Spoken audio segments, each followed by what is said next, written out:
안녕하세요. 강남 런던치과 이창규 원장입니다.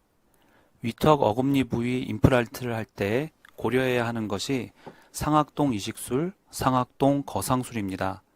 말 그대로 상악동이라는 곳에 뼈 이식을 한다 또는 상악동을 들어 올려 공간을 만들어서 뼈 이식을 한다는 뜻입니다. 오늘은 이 상악동 뼈 이식에 대해 설명드리겠습니다. 그림에서 보시는 것과 같이 머리뼈에는 여러 빈 공간들이 있습니다. 눈 부위에 위치해 있는 안화가 있고, 그리고 여러분들이 잘 아시는 비강이 있습니다. 그리고 비강 옆에는 상악동이라고 하는 빈 공간이 있습니다.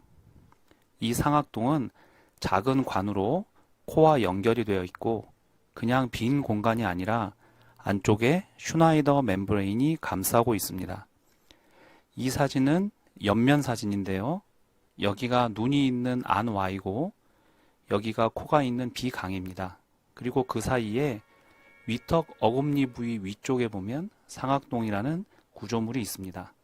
앞에서도 설명드렸듯이 이 상악동은 그냥 빈 공간이 아니라 슈나이더 멤브레인이라는 막으로 둘러싸여 있으며 여기서 보시는 바와 같이 작은 구멍으로 비강과 연결이 되어 있습니다.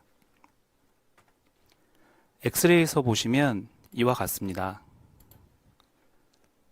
이쪽에 눈이 위치해 있는 안와가 있고, 그리고 코가 위치해 있는 비강이 있습니다. 그리고 위턱 어금니 부위 위쪽으로 상악동이라고 하는 뼈가 아닌 빈 공간이 위치되어 있습니다. 상악동의 중요한 기능은 세 가지가 있습니다. 먼저 빈 공간으로서 머리뼈의 무게를 줄여줍니다. 그리고 공명 기능을 해서 말을 할 때 소리를 울리게 해줍니다. 그리고 코와 연결되어 있어 코로 마신 공기의 습도나 온도, 그리고 압력을 조절해주는 기능이 있습니다. 그리고 공기의 정화작용도 합니다.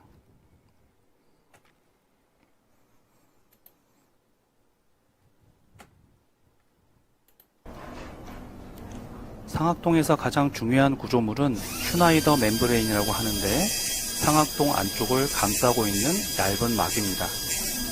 섬모로 구성되어 있어 노폐물이 들어왔을 때 섬모 운동으로 노폐물을 제거해주고 카페트처럼 상악동 안을 감싸고 있어 공기의 온도, 습도, 압력을 조절해줍니다.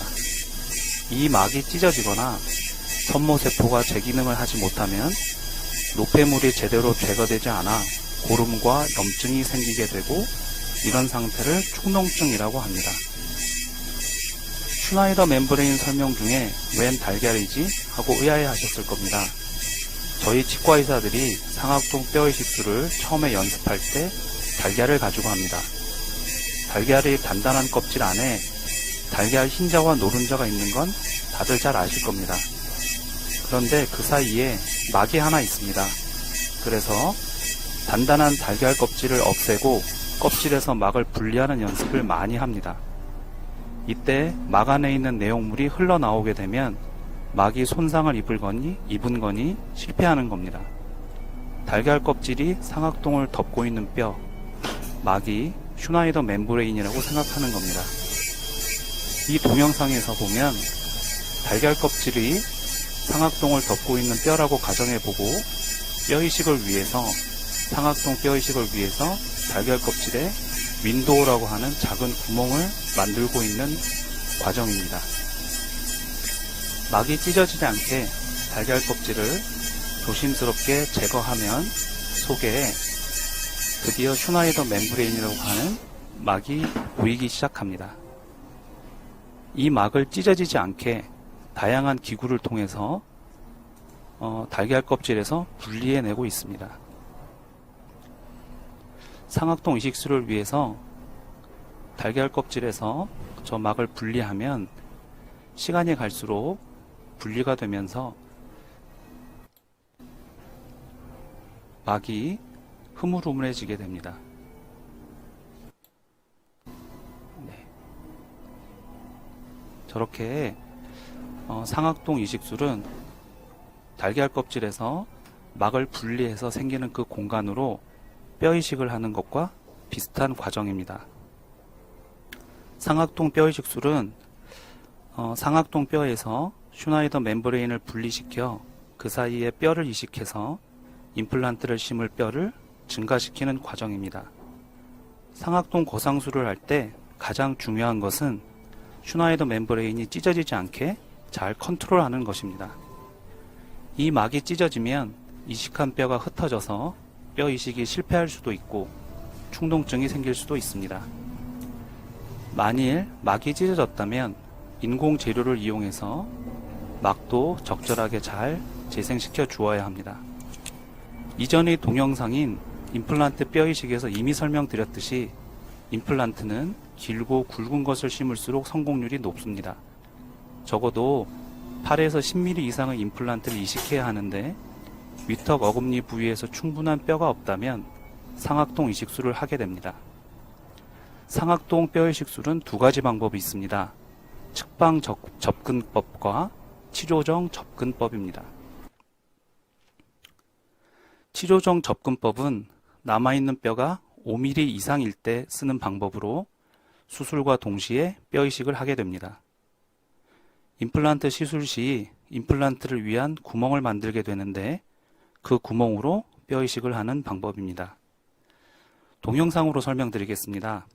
덴트웨이브라는 전자 차트 회사에서 만든 동영상입니다. 위턱 어금니 부위에 임플란트를 심을 때 먼저 절개를 해서 뼈를 노출시키게 됩니다. 그리고 임플란트를 위해서 기구 작업을 하고요. 그리고 특수한 기구를 이용해서 임플란트를 위해 만든 공간으로 슈나이더 멤브레인을 들어 올리고 뼈 이식을 하게 됩니다. 그리고 임플란트를 위치시켜서 수술을 마무리하게 되고요. 3, 4개월 뒤에 뼈가 단단하게 붙으면 본을 떠서 보철 작업을 완료하게 됩니다. 치료정 접근법은 슈나이더 멤브레인을 들어 올릴 때 좁은 공간으로 직접 보지 못하고 하는 방법이라 수술 기술이 어렵습니다. 또한 멤브레인을 좁은 공간으로 들어 올리게 되므로 적어도 기존의 뼈가 5mm 이상일 때 사용하는 방법입니다. 측방 접근법은 남아있는 뼈가 5mm 이하일 때 쓰는 방법입니다.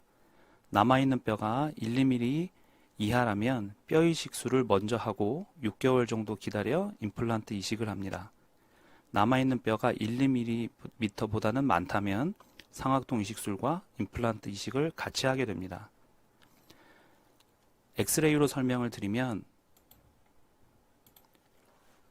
이 부위에 임플란트를 심게 될 텐데 상악동이 이렇게 위치되어 있어서 뼈가 1mm도 남아있지 않습니다. 이런 경우 임플란트를 적어도 8에서 10mm를 심어야 하는데 뼈가 충분하지 않습니다. 상악동 이식술과 임플란트 이식을 같이 한 엑스레이 사진인데 사진에서 보면 아까는 다르게 뼈 이식을 해서 상악동에서 보면 하얀 뼈가 관찰이 되고 거기에 안전하게 임플란트를 심은 것을 알 수 있습니다. 측방 접근법은 상악 구치 부위에 뼈가 5mm 이하인 경우 사용되는 상악동 거상술 방법이고 여러 개의 임플란트를 동시에 심을 때 주로 사용하게 됩니다.